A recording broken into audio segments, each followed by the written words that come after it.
Namaste everyone. Welcome to another great day at Mike and Connor's homestead. A great day. Wanted to start off today's episode by giving a shout out to my good friend from Maui, Vincent.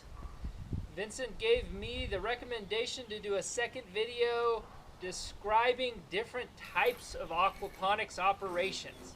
This right here is a very large setup, not commercial, but very large for a residential setup. And you could go anywhere from an indoor aquarium to having 1,000 heads of lettuce in a commercial greenhouse. So sky's really the limit. Variety of fishes that you could choose, or fish, plural. Anywhere from catfish, bluegill, I've heard of trout, even though they're really hard to keep alive because of their temperature, ability to handle a range of temperatures. Another good one would be bluegill, I think I already mentioned that. A couple others, but for me, we have a huge temperature change in winter. It gets super cold.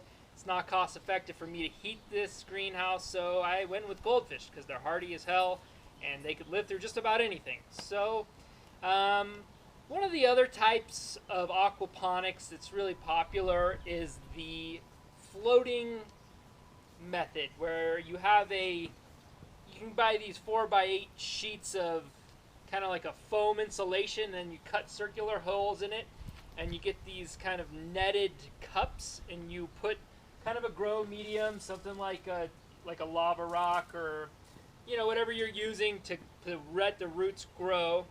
And then they sit in a floating kind of raft system on top of water, and the water never fills and drains. It just stays at the same level all the time. And the reason I didn't do that is because I wanted to be able to grow just about anything. And with a 12-inch deep bed, you could do that. You could potentially grow even root-based vegetables like carrots and onions. And I wanted the ability to do just about anything. The main issue I find with the floating raft system is you're limited in the variety of plants that you can grow. You could still probably do tomatoes, lettuce, spinach I think would work, strawberries, a variety of others, but there are things you can't do because the issue is you're not getting enough oxygen into the roots. So certain plants can't handle having their roots fully submerged in water all the time. And so the raft system's a more popular system, of course, because it's a lot easier to construct. Probably don't have to spend as much. You don't have to use as much lava rock or whatever grow medium you're using, because you're only doing it in small cups. So those are kind of the benefits to doing it that method. I also seen it where you may have an indoor aquarium, and instead of using those filters that you've got to change out all the time, you get a little tiny kind of table that you could grow maybe some wheatgrass in, lettuce, and it would do the job of the filter and get you some limited amount of vegetables. So really you could grow as small as just 2 plants to something totally huge, and that's the awesome piece of aquaponics. You could do towers where you could grow strawberries. I see a lot of strawberry towers, very popular. I've seen things like more similar to this on a lot larger scale. So really, you got a lot of options available to you. I prefer this. I've watched a ton of YouTube videos, and I wanted to be able to do just about anything. I'm thinking potentially adding a smaller bed that actually is on a raft system, so it would drain from this top table to another table, like maybe a little smaller, and maybe just do some lettuce there, just so that the water just gets that much more filtered prior to going back into the fish tank. Eventually I may try to do some other kind of fish. Catfish kind of sounds good. I don't know if it would be the best food, but it is edible, whereas the goldfish I would not eat. The reason I like catfish is they can withstand a temperature range of somewhere between 32 and 100 degrees. They can survive anything, and the hardier the fish, the easier the job is on you. And a majority of people who do aquaponics do it for the sheer ability to have the vegetables. The fish just are a bonus. So, I mean, for me, I did it for vegetables, hence the reason I didn't do an edible-based fish. But, you know, I may toy with it as I get the top dialed in. So that's kind of my ideas of all the different kinds of aquaponics that are out there. So if you're looking at this and you're like, whoa, this is way overwhelming. I don't think I could ever construct something this big. This took me a whole summer to build, and it was a ton of work. But you could do it on a much smaller scale for a much more efficient pricing.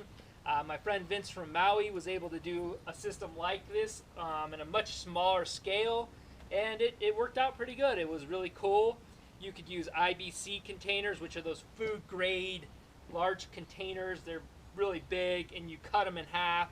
You could use 35-gallon drums or 50-gallon plastic food grade drums, and you cut them in half and then use those as your grow tables. I don't like using those just because I feel like the plastic only has a shorter shelf life, and it won't hold its form as long as something more permanent like this with a EDPM pond liner. This is a very thick pond liner to outlast those, and I figured if I'm going to be putting the time and money into doing something like this, I'm going to do it to where it's going to last me a long time and I don't have to mess with it.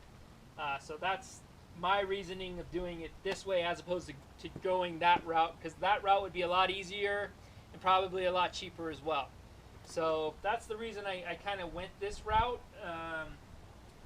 So, you know, moving right along, I kind of, when I started building this, there was already a pond here, and it was a smaller pond, so I'd already dug a hole, and I'm like, man, I'll just dig a bigger hole, and I hand dug this.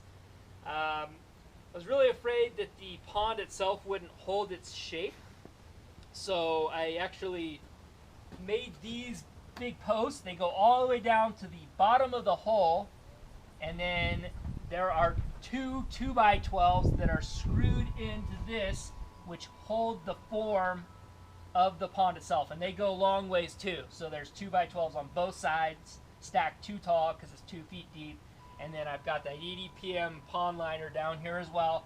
And so that basically makes sure that the pond itself keeps that really nice rectangular shape. I felt like if I didn't do that, eventually soil is going to turn and it's going to make it rounded, and I want it to be a nice box. So that's kind of what I did there. I want to maintain the 500 gallons of water that I have down there, because then I can put more fish in and allow more room for it to work more efficiently. Built a lot of gusseting on this as well. Like I said in the previous video, I think if you filled this with water, I estimated it to be well over 2,000 pounds, and I don't want to go under this thing without being totally assured that it is not going to collapse on me, because that would be a really bad experience. So that is why I gusseted this so heavily. This is just a huge table. If you did it on a much smaller scale, you wouldn't need to do something this heavy duty. I welded together these. There's 4 of these.